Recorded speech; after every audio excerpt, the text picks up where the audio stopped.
যে খবরের শুরুতেই চোখ রাখবো বিধানসভার সই জালিয়াতি কাণ্ড এবং সেই মামলায় আজকে তলব করা হয়েছে অভিষেক বন্দ্যোপাধ্যায়কে। ফের তলব করা হয়েছে তাকে। এর আগে গত বৃহস্পতিবারই আপনারা জানেন যে প্রায় 5.5 ঘন্টা অভিষেক বন্দ্যোপাধ্যায়কে জিজ্ঞাসাবাদ করা হয় এবং এরপর আজ বেলা 12টায় ভবনে ফের তাকে হাজিরার নির্দেশ দেওয়া হয়েছে। আসল রেজলিউশন কপি কোথায়? 11 তারিখে জিজ্ঞাসাবাদে সেই বিষয়ে উত্তর পাওয়া যায়নি বলে সিআইডি সূত্রে দাবি। আর সেই কারণেই আজকে ফের সই জালিয়াতির মামলায় অভিষেক বন্দ্যোপাধ্যায়কে সিআইডি তলব করেছে। সই জালিয়াতি কাণ্ডে কুণাল ঘোষকেও আজকে তলব করা হয়েছে। কুণাল ঘোষকে ভবনে আজকে হাজিরার নির্দেশ দেওয়া হয়েছে। সরাসরি কথা বলবো প্রথমে আবির দত্ত আমাদের সঙ্গে এই মুহূর্তে রয়েছেন। আবির, প্রথমে 3 বার হাজিরায় দিয়েছিলেন অভিষেক বন্দ্যোপাধ্যায় এবং তারপরে কলকাতা হাইকোর্টের নির্দেশে গত বৃহস্পতিবার তিনি সিআইডির জিজ্ঞাসাবাদের মুখোমুখি হয়েছিলেন। মূলত যেটা নিয়ে সিআইডি জানতে চাইছে বা যেটার খোঁজ করছে সেই রেজলিউশন কপি, সেই বিষয়ে কি মূলত আজকে জিজ্ঞাসাবাদ করা হতে পারে? কোন কোন সম্ভাবনা রয়েছে?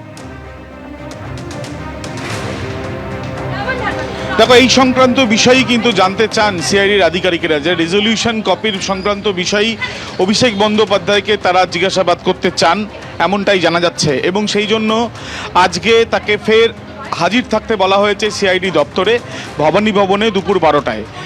কিন্তু যেটা আমরা দেখতে পেলাম যে এর আগে যে 3টি নোটিশ দেওয়া হয়েছিল তিনি উপস্থিত হননি, তিনি আদালতের দ্বারস্থ হয়েছিলেন। এরপরে আদালতের তরফ থেকেই তাকে নির্দেশ দেওয়া হয় যে তদন্তে সহযোগিতা করার জন্য। এরপর বৃহস্পতিবার দিন তিনি উপস্থিত থাকেন, কিন্তু আজকে ফের তাকে জিজ্ঞাসাবাদের জন্য ডাকা হয়েছে। 5.5 ঘন্টা তাকে জিজ্ঞাসাবাদ করা হয়েছিল এর আগে। এবং আমরা একবার ছবিটা দেখাবো যে আমরা ঠিক অভিষেক বন্দ্যোপাধ্যায়ের এই কালীঘাটের বাড়ি রয়েছে তার সামনে। অন্যান্য দিনের মতন আজকেও এখানে পুলিশ পোস্টিং রয়েছে, গেট বন্ধ অবস্থায় রয়েছে।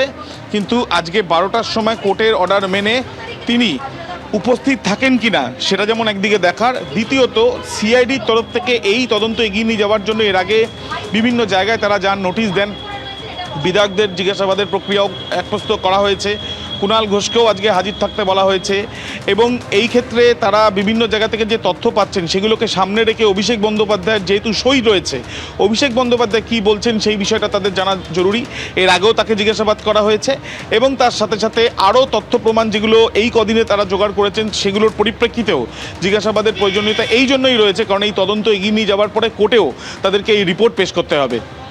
একদমই আবির, তুমি আমাদের সঙ্গে থাকো। যেমনটা আপনাদের জানাচ্ছিলাম, গত বৃহস্পতিবারই 5.5 ঘন্টা জিজ্ঞাসাবাদের মুখোমুখি হতে হয়েছিল অভিষেক বন্দ্যোপাধ্যায়কে এবং সেদিনই বলে দেওয়া হয় যে আজ অর্থাৎ 14 তারিখ ফের একবার অভিষেক বন্দ্যোপাধ্যায়কে হাজিরার নির্দেশ দেওয়া হয়। বেলা 12টায় তাকে হাজিরার নির্দেশ দেওয়া হয়েছে।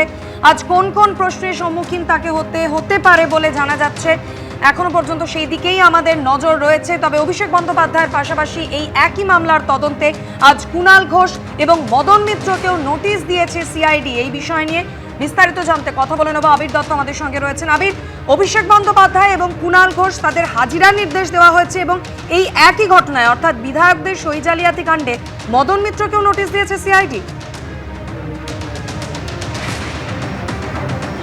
দেখো, একেবারে এই যে বিধানসভা নির্বাচনে নির্বাচিত তৃণমূল কংগ্রেসের এই যে প্রতিনিধিরা, তার মধ্যে অন্যতম আমরা জানি যে কুণাল ঘোষ বেলেঘাটা থেকে, কামারহাটি থেকে মদন মিত্র। এবং সেই ক্ষেত্রে এর আগেও আমরা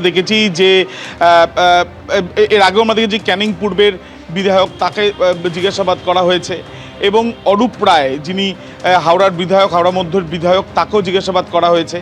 তো এই ক্ষেত্রে এই যে বিধায়কদের যে সেই সই সংক্রান্ত বিষয় তাদেরকে যেমন জিজ্ঞাসাবাদ করা হচ্ছে, যেই জটিলতা থেকে এই মামলা, সেই জটিলতা তৈরি হওয়ার পিছনে কারণ কি, এর নেপথ্যে কে রয়েছেন, ধোঁয়াশাটা কোথা থেকে শুরু হলো, কার ইন্ধনে হলো, এই বিষয়গুলো জানার জন্যই কিন্তু তাদের তরফ থেকে তথ্য প্রমাণ সংগ্রহের প্রক্রিয়া চালানো হয়েছে।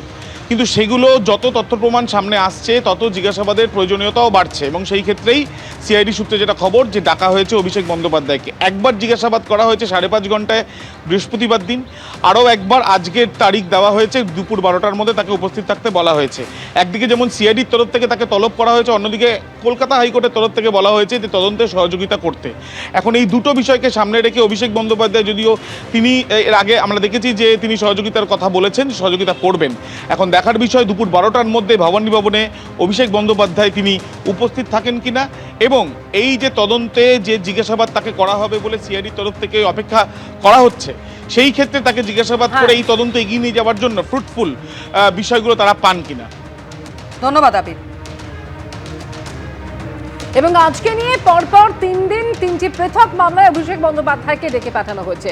আজকে বিধানসভায় সই জালিয়াতি মামলা এবং সেই মামলায় সিআইডি তলব করেছে অভিষেক বন্দ্যোপাধ্যায়কে এবং এরপর আগামীকাল প্রাথমিকে নিয়োগ দুর্নীতি মামলায় অভিষেক বন্দ্যোপাধ্যায়কে তলব করেছে ইডি এবং পরশু অর্থাৎ মঙ্গলবার ভোট প্রচারে উস্কানি মামলায় অভিষেক বন্দ্যোপাধ্যায়কে সিআইডির তরফে তলব করা হয়েছে। এবিপি আনন্দ এগিয়ে থাকে, এগিয়ে রাখে।